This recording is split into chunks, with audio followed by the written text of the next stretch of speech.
निमिया पतैया पर नेवता पठौली हो कि सातो माई के नाय हो कि सातो माई के नाय अपने आंगना बोलवली हो कि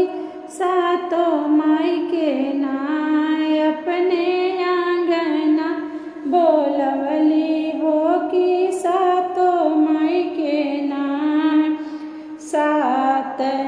मैया के आसन लगवली हो सात मैया के आसन लगवली हो कि सात कलशा नाय हम बेदिया रखवली कि सात कलशा नाय गैया के गोबरा से आंगना लिपवली हो गैया के गोबरा से आंगना लिपवली हो कि अंगना बिचवाना हमें कलशा बरवली हो कि अंगना बिचवाना कलशा की आरी आरी जय रोपवली कलशा के आरी आरी जब हम रोपवली हो वही कलशा नाय हो कि वही कलशा नाय चौमुख दिया ना जरवली हो कि वही कलशा नाय अढ़ऊल हार हम मालिन से गुथवली हो अढ़ऊल के हार हम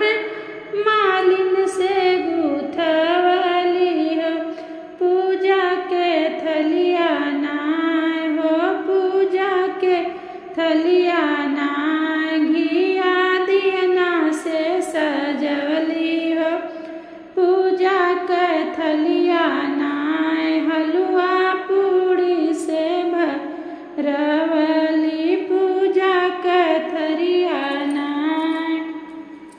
पंडित जी बोलाई के हम पाठ बचवली हो पंडित जी बोलाई के हम पाठ बचवली हमारे घरवाना हो हमारे घरवाना